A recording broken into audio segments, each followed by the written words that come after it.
Hello friends, Nayaswami Hriman here, and it's time to ask a yogi. I would say that among the great questions of humanity is the question of what happens at death and after death. Well, I'm not going to speak as somebody who speaks from a direct personal experience, although my teacher, Swami Kriyananda, said, "Hey, don't worry about death. We have all died 1,000,000 times in past incarnations." On the other hand, I don't think most of us feel that way when we contemplate or have moments and circumstances where we face death, whether ours or loved ones. So, but I think it's valuable for us to remember that we have faced death many, countless times. And of course, that's part of the problem. Some of those deaths were very painful for one mentally, physically, etc. So this subject is not an answer to one of the questions I typically get, although it's in a lot of questions. Let's talk a little bit about the death experience. I can only summarize what I've learned from Paramahansa Yogananda, my guru, and my teacher, Swami Kriyananda. And the one reason to learn to meditate and to meditate deeply, it's not the best reason, but a good reason, is because that's what's going to happen when you die. When you die, it'll be like meditation, which is you're going to close your eyes, you're going to start going within yourself, etc. I'm not going to describe more than that from a meditation standpoint, but since probably most of you watching this do meditate, if you make the link between your daily meditation experience and understanding that you're training and preparing yourself on how to, when you leave the body, your final exam, that can be helpful to you. Anyway, so when we die, we take our last breath, and that last breath is an exhalation, sometimes called the death rattle, making a noise in the throat as we exhale or taking our last breath. And so I'm not going to get into the yoga of it exactly. That's a different subject. But as we take our last breath, our energy, our life force, our vitality literally gets drawn back into the center of the body and back into the subtle or astral or body of light that animates this body. And when that light body leaves, then the physical body no longer has life and it begins to decay. And so we transit into the light body, into the astral body, and we begin to, you hear the expression often described that the person sees a light at the end of the tunnel.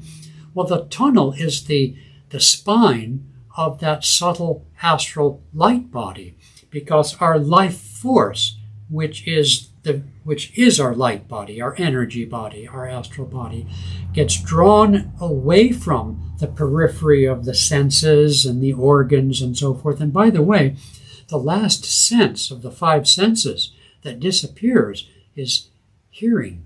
And so in the presence of a dying person, all the stupid things that get verbalized by doctors and nurses and families standing by or sitting around, one should be respectful and conscious.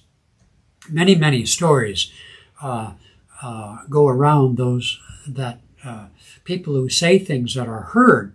And so as the body becomes numb and you don't taste and smell, etc., you can't feel the body anymore, you might still be able to hear, because that life force, that astral energy, goes in and begins after the last breath.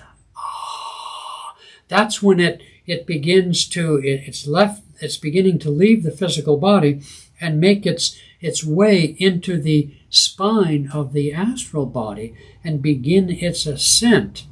And as it's going up, you see, it enters at conception and leaves at death through the base of the brain at the medulla oblongata, which is right next to hearing. And though I've never heard it put this way, it's my understanding or my opinion that that's partly why hearing is the last to go.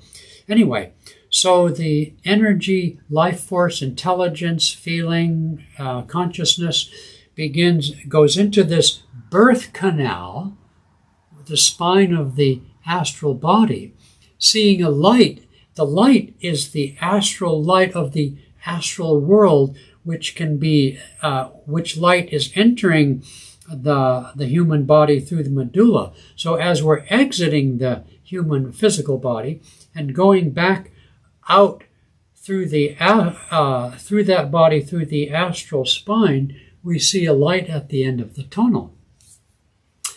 And so just as through the birth canal of the mother in physical birth, there's a constriction of energy, and that can generate anxiety, that can generate fear. Interestingly enough, however, generally when that happens, all physical suffering, from disease or something, is gone because the body has become numb and the life force has left the nerves and so forth.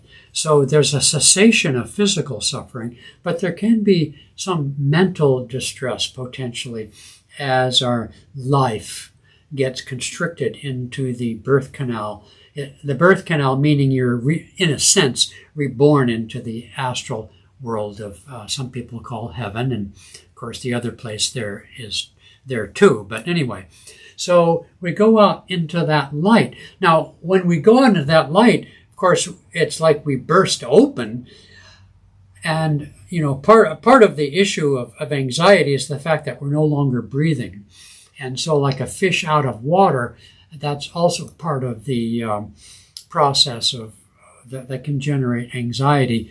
That's generally just right as the body is numbed, somewhere in the transition between leaving the physical body and transitioning into the astral spine. Somewhere in that process is where the breathing stops, and there can be momentary anxiety around that fact. Okay, so we come out into the light, okay, and the freedom and the burst of, I'm still alive kind of thing that happens is described in many, many different terms. Some people will see a friend or loved one. Some people will have that moment of recollectedness where in a moment his entire life flashes before him, where there might be a being, so there's some presence there that is benign,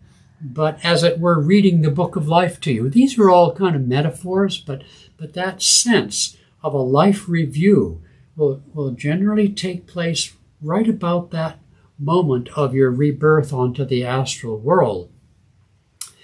And you might be, if you're a devotee, Paramahansa Yogananda said that those who stick with the spiritual path, with loyalty and faith, etc., to the end of life, he said, I or one of the masters will greet you when you are reborn into the astral world. And that's reassuring. And so we have this aha moment, and it can be beautiful and so forth.